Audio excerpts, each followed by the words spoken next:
आज का ये दिन इतिहास से भी और धर्म ग्रंथों के आधार पर भी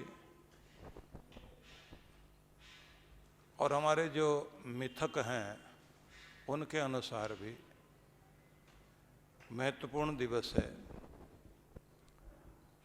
और इस दिन में सबसे अधिक महत्वपूर्ण है हमारी भावनाओं का ये त्योहार है। और आप लोग जानते हैं कि हम सब दिमाग से जरूर जीते हैं, पर उससे भी ज़्यादा कहीं हम अपनी भावनाओं से जीते हैं। हमारे सबके जो रिश्ते हैं वो रक्त के रिश्ते हो ना हो, खून के रिश्ते हो ना हो, लेकिन भावनाओं के रिश्ते जरूर हैं। भावना में बंधे हुए हम लोग एक दूसरे के साथ जीवन जीते हैं, एक दूसरे के सहयोगी बनते हैं। हमारी जो भावनाएं हैं उनमें कुछ उदात्त भावनाएं हैं, उच्च भावनाएं।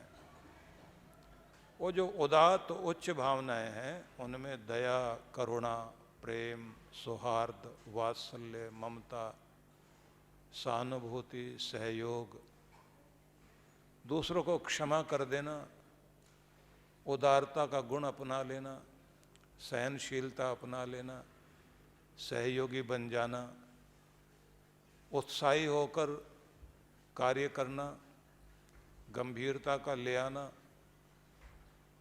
और सभी भावनाओं में हमारे अंदर की जो सबसे ऊंची भावना होती है वो देवता वाली भावना। जब हम एक ऊंची अवस्था में होते हैं तो सात्विक गुण जब आता है हमारे अंदर, तब हमारी भावना दिव्य भावना बन जाती है। और जब दिव्य भावना बनती है तो हम दूसरों को क्षमा भी कर पाते हैं, दूसरे के सहयोगी बन जाते हैं। जिनसे कोई रिश्ता नहीं, जानते नहीं, नाम नहीं पता, स्थान नहीं पता, एक दूसरे के सहयोगी बन जाते हैं, एक दूसरे के काम आ जाते हैं। बस इसी रूप में जीवन चलता है। और अगर हम देखें, पढ़ाई लिखाई जितनी इंसान की हुई, बुद्धिमत्ता बढ़ी, तर्कशीलता बढ़ी, तो उस तर्कशीलता का प्रभाव ये हुआ हमारे जीवन में कि हम शंकाएं करने लग गए लोगों पर, रिश्तों पर, लेन देन में, जिसका परिणाम ये दिखाई देता है कि लेन देन में जब हम लोग शंका करते हैं, एक दूसरे के साथ बैठने में शंका करते हैं, तो फिर हमारी एकता खत्म हो गई, सहयोग खत्म हो गया, समाज में भेद खड़े हो गए। भेद भी कितने, कहीं भाषा के नाम पर भेद है, कहीं पहनावे के नाम पर भेद है, कहीं भोजन के नाम पर भेद है, कहीं प्रदेशों का भेद है, उत्तर का दक्षिण से, दक्षिण का उत्तर से, पूर्व का पश्चिम से, पश्चिम का पूर्व से, इतना मतभेद। इनकी हमारी भाषा नहीं मिलती, इनका हमारा खान पान नहीं मिलता, इनके साथ हमारा व्यवहार नहीं मिलता, इनके साथ हमारे परंपराएं नहीं मिलती। ऐसे करके हम लोग एक दूसरे से टूटते जाते हैं। इन्हीं भावनाओं में हमारे यहाँ बड़े सारे प्रतीक जुड़े, बड़ी मीठी कहानियाँ जुड़ी। उन बहुत प्यारी मधुर कथाओं में एक कथा ये भी है, आप लोग जो पढ़ते हैं ना, नीलांजन समाभासम रविपुत्र यमाग्रजम छाया मार्तंड संभूतम तम नमामि शनिश्चरम, ऐसे पाठ करते हैं ना। तो अब यहाँ पर जो है यम का अग्रज बड़ा भाई कौन? शनि।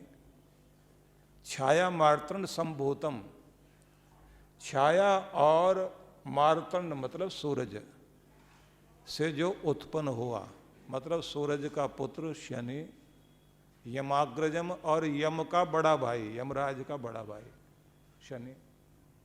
ऐसे मंत्र बोलते हैं, मैं तो पंडितों से सुनता हूँ। तो संस्कृत क्योंकि पढ़ी भी है, संस्कृत 4 साल तक हम लोग आपस में बात ही संस्कृत में करते थे, तो इसी में पूरी कहानी सुनाई हुई है कि यम जो है वो सूर्य का पुत्र है